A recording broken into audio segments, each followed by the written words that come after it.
झारखंड राज्य की राजधानी रांची के इस प्रेस हॉल में उपस्थित देश के लोकतंत्र के चौथे स्तंभ तमाम मीडिया कर्मीगण, हमारे भाईगण, हमारी बहनीगण, आप सबों का अभिनंदन, स्वागत है। और आज के कॉन्फ्रेंस के माध्यम से, चूंकि कल से हमारा विधानसभा का सत्र आगाज होने वाला है, हमारे देश का लोकसभा का संसद का सत्र आगाज हो चुका है, तो ये हम लोग संदेश सबसे पहले देना चाहेंगे कि जैसा कि आज चूंकि ये शायद हमें लगता है कि अंतिम महत्वपूर्ण सत्र होगा, क्योंकि इसके बाद चुनावी रंग में हमारा राज्य रंग जाएगा। तो इस राज्य की जिन उम्मीदों के साथ ये सरकार चुनने का काम की थी, जो उम्मीदें इन्होंने जगाकर हमारे वोटों को लेने का काम किया था, और हम लोगों ने एक बड़ी आशा और उम्मीद के साथ वर्तमान की सरकार को चुनने का काम किया था, क्योंकि उनके पास ये अंतिम अवसर है।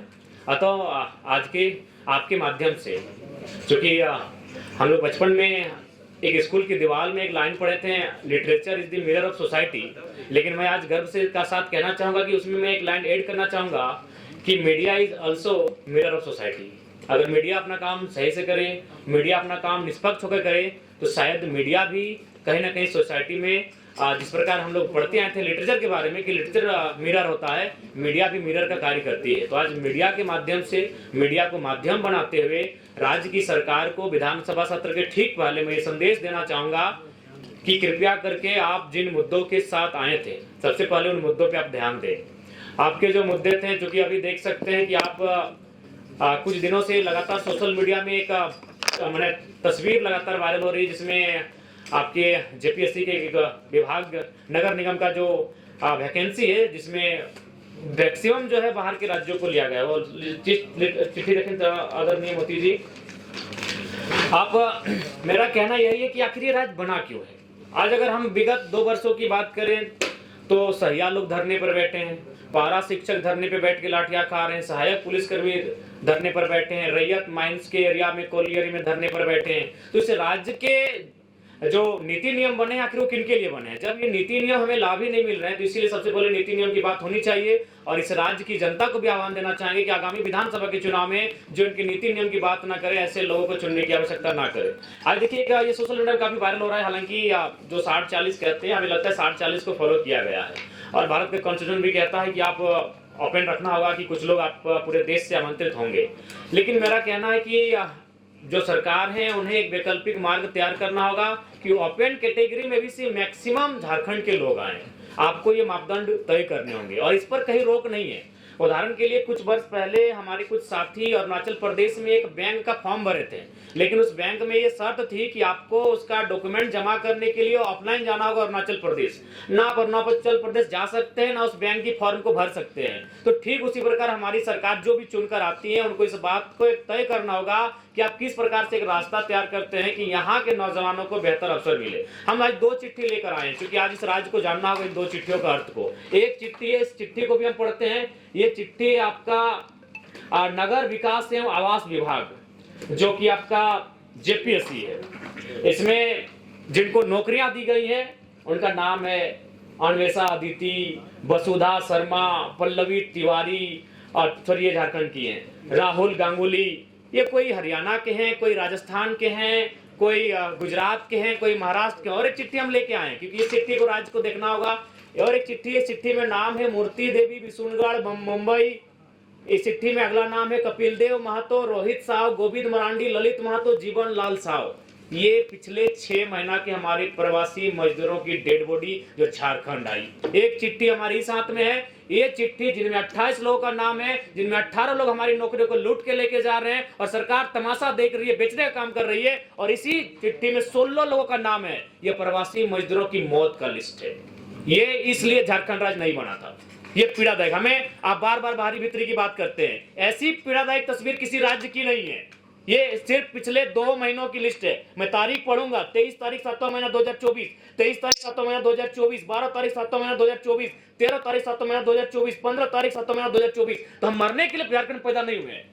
40% खनिज संपदा हम लोग हमारी जमीन से निकल कर जाता है, हम प्रवासी मजदूर बन के जाते हैं। हमारी लाश कहां से आती है? मुंबई से, मुंबई से, मुंबई से। कर्नाटक, गुजरात, मुंबई, केरल, हैदराबाद, पुणे, मुंबई, मुंबई, मलेशिया, गुजरात, तमिलनाडु, चेन्नई, हैदराबाद। ये चेन्नई और हैदराबाद की डेड बॉडी अभी घर नहीं पहुंची है। 4 दिन हो चुके हैं।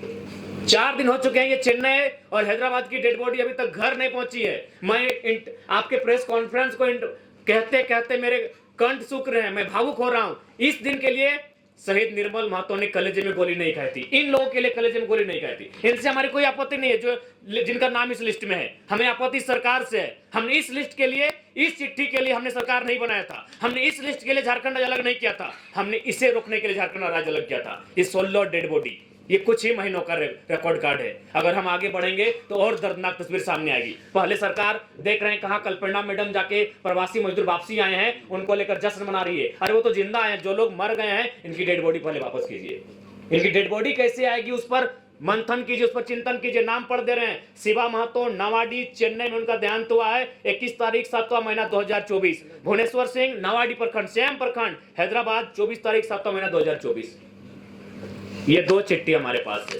अब ये 2 चिट्ठी देखकर राजवासी तय करेंगे कि कब तक आखिर हमारे भोले वाले राजवासी इनके झांसों में ठगे जाएंगे। एक चिट्ठी जिनमें 28 नौकरियों का जिक्र है, ठीक है 60-40 अनुपालन हुआ है, ठीक है ये बी ग्रेड की नौकरियां हैं, लेकिन आप जो अप एंड टू ऑल है उसमें आपको कुछ रास्ते तैयार करने होंगे। गुजरात और उड़ीसा में हमारे कई साथी जब इंटरव्यू के लिए गए, उनको गुजराती और उड़िया भाषा में इंटरव्यू का पेपर दिया गया, उस भाषा में उनको इंटरव्यू का लेटर दिया गया। तो ये राज्य सरकार को सोचना होगा कि आप इस चिट्ठी को कैसे इस चिट्ठी को और इस चिट्ठी को कैसे आप सुधार करते हैं। ये नहीं होगा। इस चिट्ठी के लिए, इस पेपर के लिए हमने झारखंड राज्य अलग नहीं किया था, हमने इस पेपर को समाधान करने के लिए झारखंड राज्य अलग किया था कि 40% खनिज संपदा देने वाला राज्य आज 2 महीनों में 16 प्रवासी मजदूर, उनका मृतक शरीर इस वतन में, इस प्रांत में वापस आता है। यह दुर्भाग्य का विषय है। तो इसलिए आज के हमारे प्रेस कॉन्फ्रेंस का उद्देश्य स्पष्ट है कि जो विधानसभा का सत्र जाएगा, 81 के 81 विधायकों को यही संदेश होगा कि आप कैसे यहाँ के नियोजन में,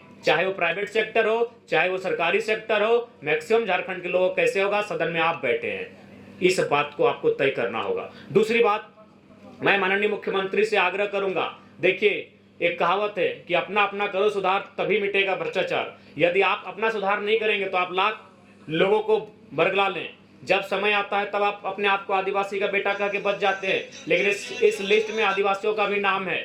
इसलिए सबसे पहले मैं आपको एक छोटी सी घटना कहानी आप पढ़े होंगे, एक वेद की कहानी है जो जड़ी बूटियों से इलाज करता था। एक दिन एक महिला अपने बच्चे को लेकर उस वैद्य के पास गई और वैद्य से कहा कि मेरा बेटा का तबीयत खराब है, इसका इलाज कीजिए। तो वैद्य ने कहा 2 दिन के बाद आइए। जब 2 दिन के बाद महिला अपने बेटे को लेकर वैद्य के पास गई तो वैद्य ने कहा कि इसे कहिएगा गुड़ ना खाए। तो वो महिला बहुत नाराज हो गई कि ये 2 दिन पहले भी ये बात बता सकते थे। तो वैद्य ने कहा कि आपके जाने के बाद मैंने पहले गुड़ खाना बंद किया। तो ठीक मुख्यमंत्री को कहना चाहेंगे, आप आदिवासी अगर हितैषी हैं तो पहले नेमरा गोला के अलावे जहां जहां आपका जमीन है आदिवासियों को वापस कर दीजिए, तभी आपको आदिवासी हितैषी कहेंगे। आप धन बोकारो में रखेंगे एकड़ एकड़ जमीन, आप दुमका में रखेंगे, आप रांची में रखेंगे, बिल्कुल। अगर आप सच में आदिवासी हितैषी हैं तो पेपर के पन्नों में नहीं और आपके भाषणों में नहीं, आप आज से ये मुहिम शुरू कीजिए। क्योंकि अगर नेता बदलाव नहीं करेंगे, अगर नेता नहीं बदलेंगे तो ये राज्य नहीं बदलेगा। तो इसलिए उनसे हम पहले आह्वान करते हैं। और बाकी तो हम लोग विधानसभा के लिए तैयारी कर चुके हैं। विधानसभा में हमारी पुरजोर उपस्थिति होगी और उम्मीद करते हैं कि इस बार का विधानसभा का चुनाव उस उद्देश्य के साथ लड़ा जाएगा जिस उद्देश्य के साथ इस झारखंड राज्य को अलग किया गया था। और उसके लिए तमाम राज्य से हमें अच्छा समर्थन मिल रहा है, पूर्ण समर्थन प्राप्त हो रहा है, तमाम वर्ग के लोग जुड़ रहे हैं। अब एकेडमिक बौद्धिक लोग भी हमारे साथ जुड़ने लगे हैं और हम उम्मीद करेंगे कि इस राज्य की बेहतरी के लिए एक बेहतर कार्य करके जाए। और बाकी आपके इस सवाल के लिए हम आमंत्रित करते हैं। नीति को लेकर के और हेमंत सोरेन की जमीन को लेकर के आप निशाना साध रहे हैं, आपके पास क्या कोई आंकड़ा है जहां पे हेमंत सोरेन ने गलत तरीके से नेमरा के अलावे जमीन खरीदी? जी, एक सम्मानित प्रभात खबर में छपा था। हम लोग आखिर किसी सोर्स से ही बात कर रहे हैं। अगर हम गलत हैं तो फिर उस अखबार पे आपको फटकार लगानी होगी। ये बोकारो का मामला है ना, प्रभात खबर का प्रेस कॉन्फ्रेंस थोड़े है, आपके पास कोई? जी, हमारे पास तमाम सबूत हैं। उसके लिए आप हमारे साथ चलिए, एसटीएम ऑपरेशन के साथ आपके साथ हम लोग खड़े रहेंगे। अच्छा, नियोजन नीति को लेकर के एक बातचीत सदन में हेमंत सोरेन ने कही थी मुख्यमंत्री रहते हुए कि भले ही 60-40 का ये चल रहा है, लेकिन प्रयास रहेगा कि 80% जो लोग हैं वो झारखंडी लोगों को। तो कैसे करेंगे आप? नहीं, वही मैं आपसे जी, उसके लिए हम लोग सुझाव देना चाहेंगे कि जिस प्रकार से BC1 BC2 को आपने कैटेगराइज किया है सेंट्रल लिस्ट में ओबीसी है और जब वो राज्य में आता है तो BC1 BC2 बन जाता है। तो एक सुझाव हमारा रहेगा कि आप जनरल 1 और जनरल 2 में परिभाषित करें। आप 60-40 के बाद जो 20 आएगा उसको जनरल 1 में रखें और बाकी जो अगला 20 आएगा उसको जनरल 2 में रखें।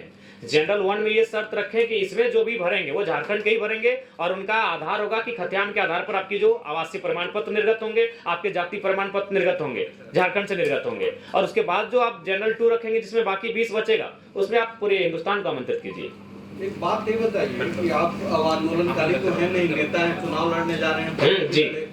ये जो कुछ नाम जो सार्वजनिक कर रहे हैं जिनको नौकरी मिली है जो बाहर के हैं, सुरक्षा का मसला आता है क्योंकि स्थानीयता यहाँ का बहुत बड़ा मुद्दा है, गंभीर मुद्दा है, सेंसिटिव इशू है। जी, झारखंड के लोग बहुत सरल होते हैं। मैं उदाहरण दे रहा था, मैंने कहा कि उनसे हमारी कोई बैर नहीं है, हमें उस सिस्टम से आपत्ति है कि आप हमारी बॉडियां प्रदेशों से वापस आएंगी और हमारे हिस्से की नौकरियों को किसी और को बांटेंगे, इससे लेकर हमें आपत्ति है।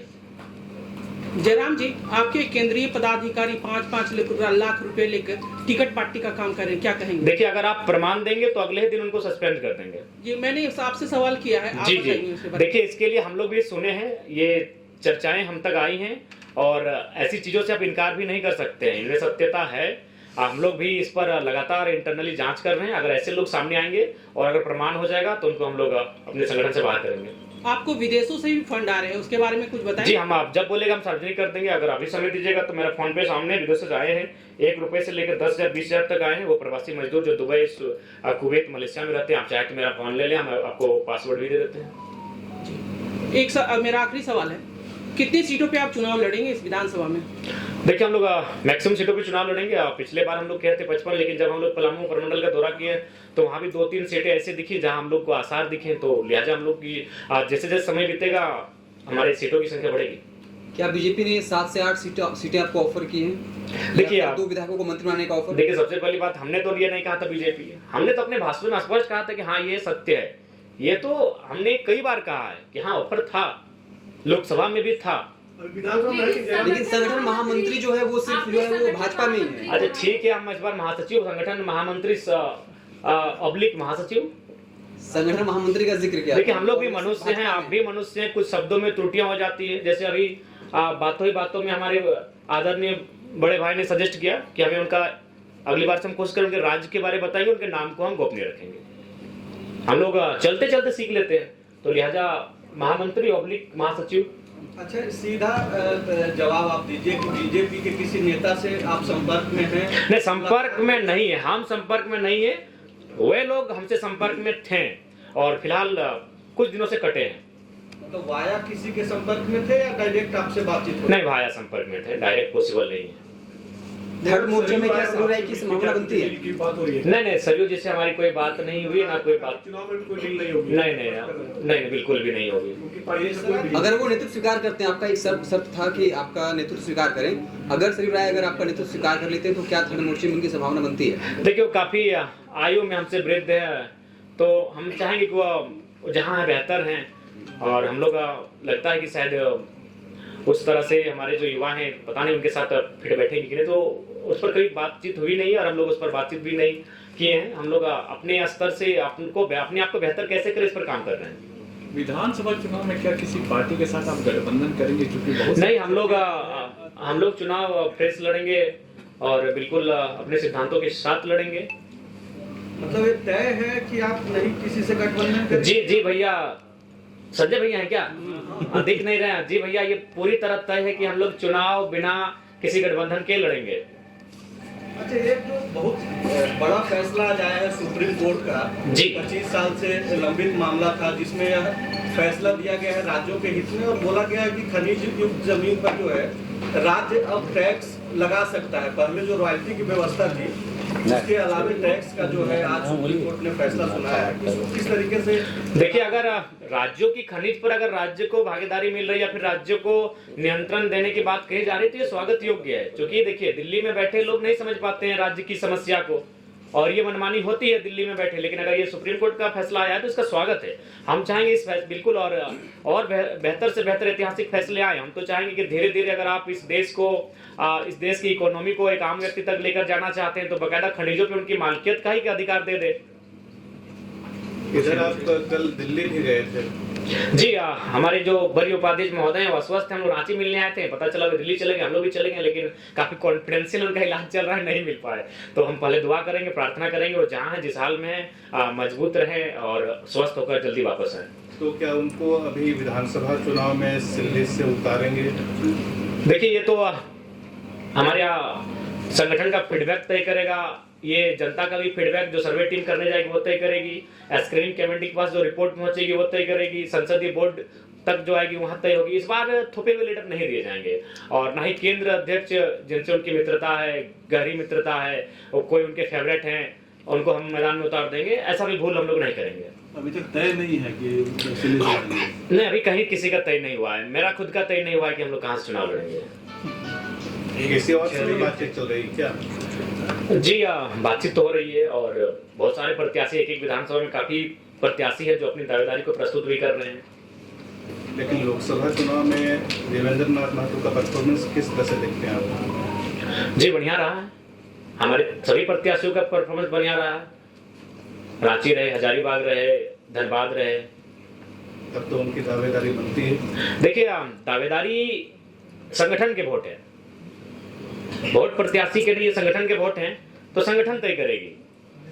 क्योंकि हम लोग जब ये चुनाव हम लोग नहीं लड़े तो उस समय ही हम लोग कहते कि संभावना बनेगी कि लोकसभा में जिनको अवसर मिलेगा, विधानसभा में थोड़ा सा, लेकिन कुछ चेहरे हैं जिनको रिपीट भी किया जाएगा, तो वो संगठन तय करेगी, वहां का जो फीडबैक सामने निकल कर रहेगा वो सारी चीज तय करेंगी।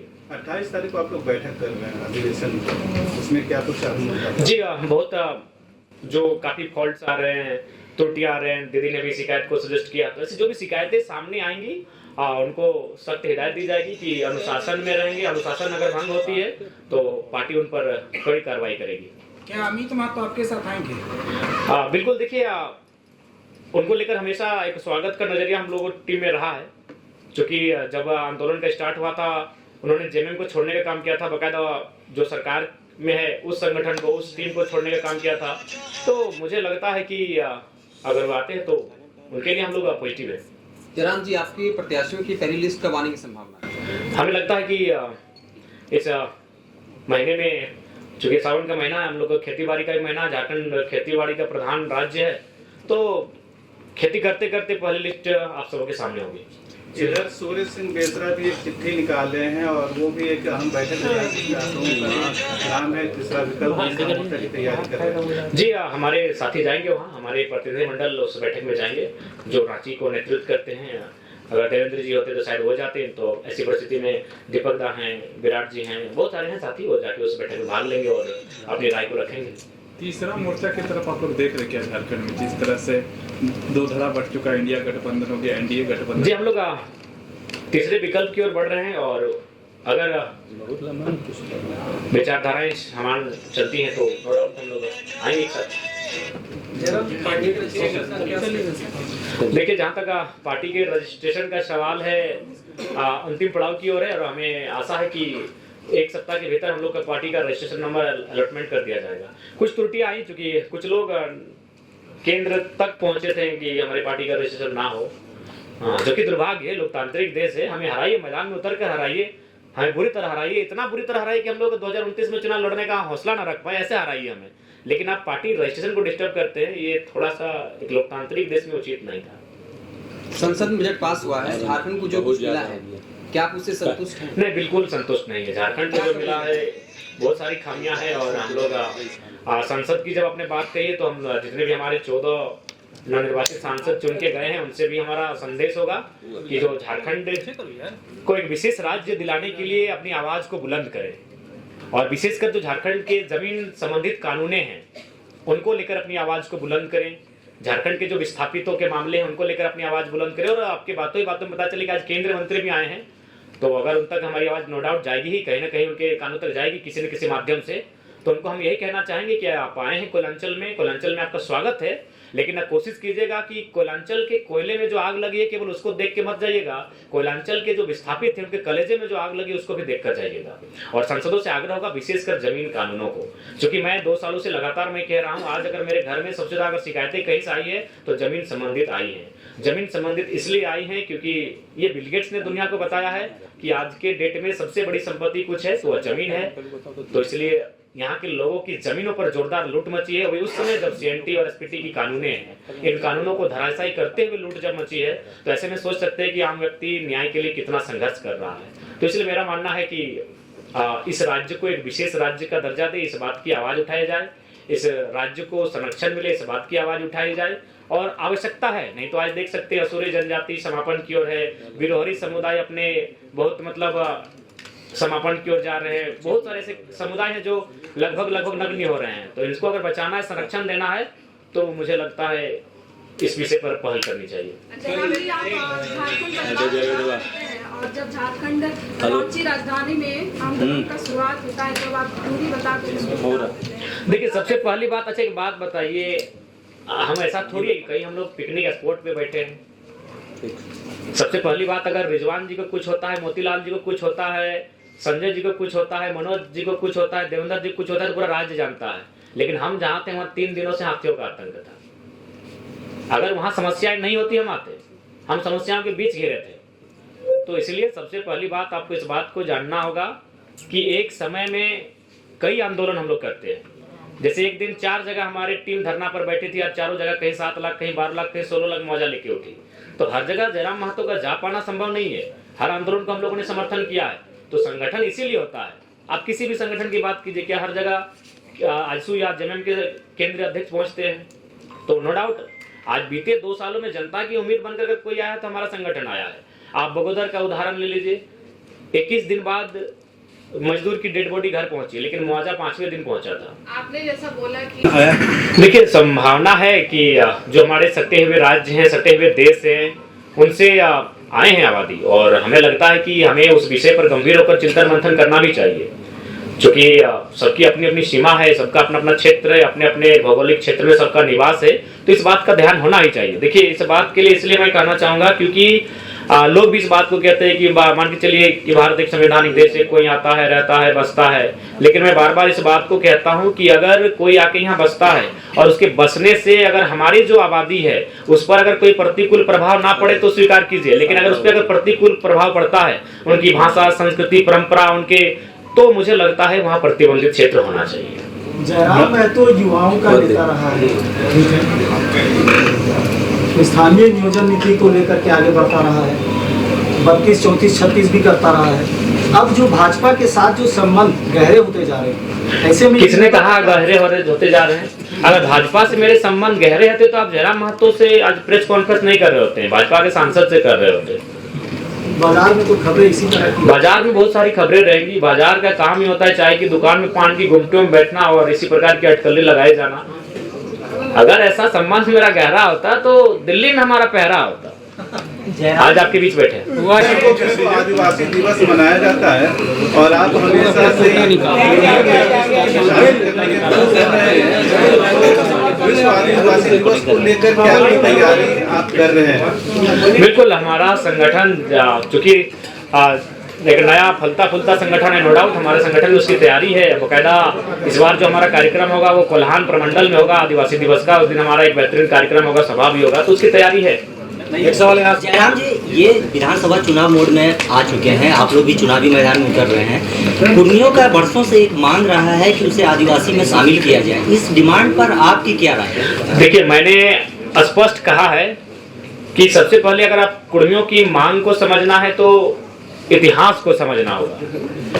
आज अगर सबसे पहली बात है कि आज दुर्भाग्य का विषय है कि कुर्मी और एसटी इसको वर्सेस बना दिया जाता है, जबकि आप सभी जानते हैं कि अगर इस राज्य को अलग करने में पहला अगर 2 कौम किसी का नाम आता है तो कुर्मी और एसटी का आता है।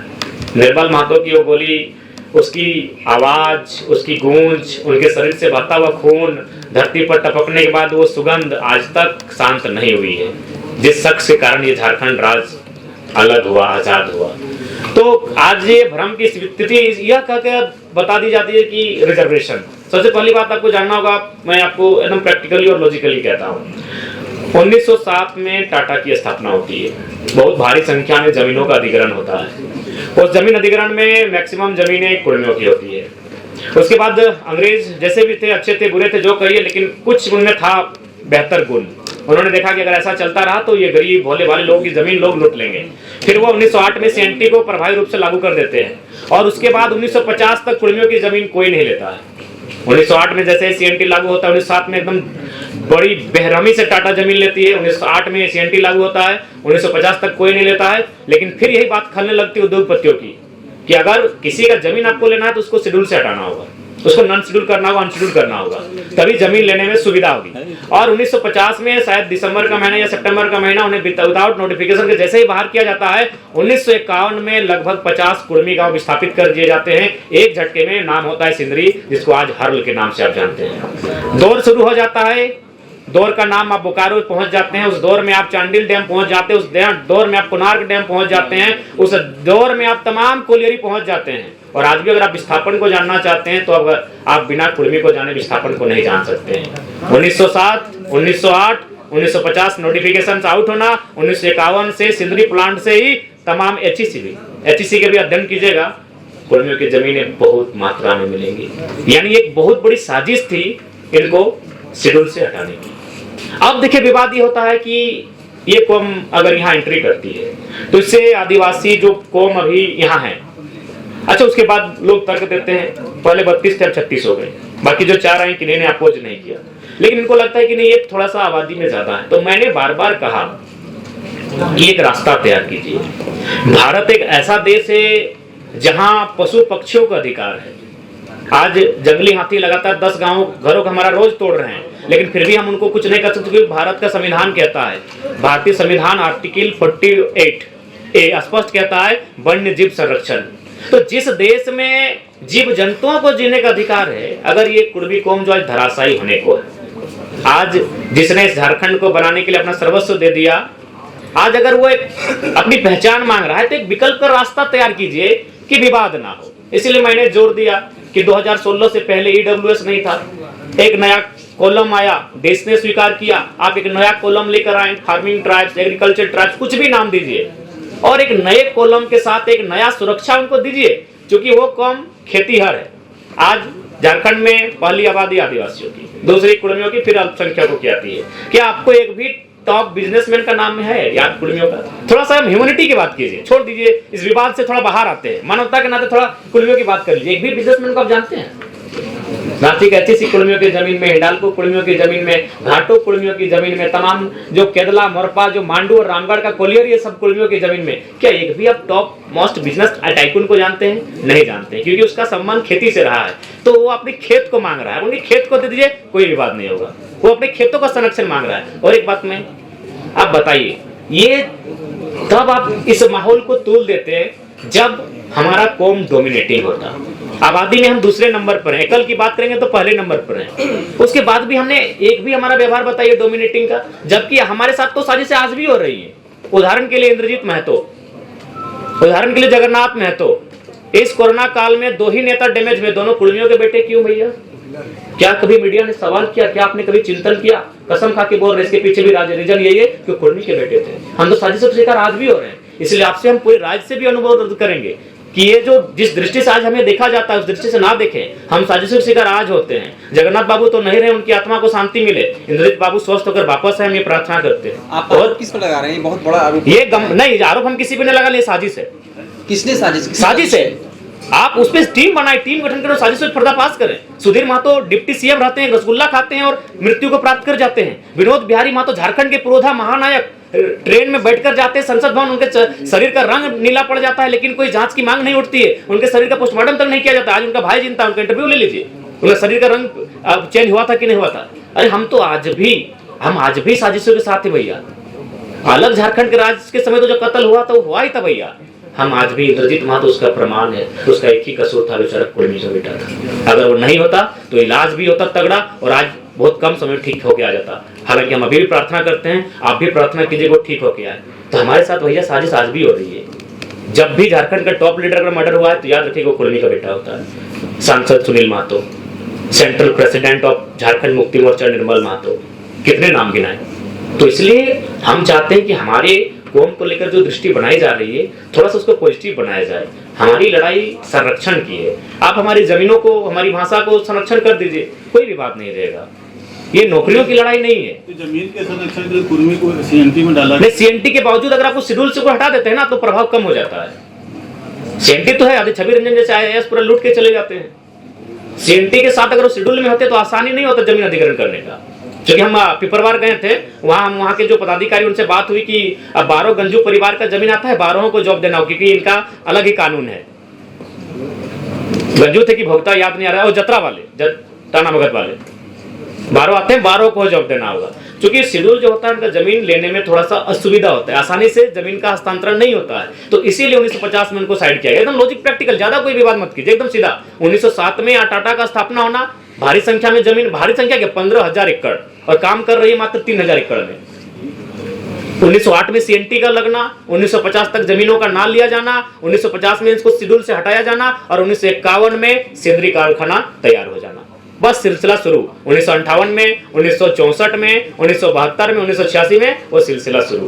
तो ये जो डिमांड है वो संरक्षण का है। हम लोग अगर गवर्नमेंट में आते हैं, क्योंकि भारत देश जहां आर्टिकल 48 ये कहता है जीव जंतुओं की रक्षा करना, तो हम लोग जरूर इस पर एक नया कॉलम, एक नई तरकीब लेकर आएंगे, ताकि विवाद का भी समाधान हो जाए और उनकी मांग को भी एक आजादी मिले, एक समर्थन मिले। आखिरी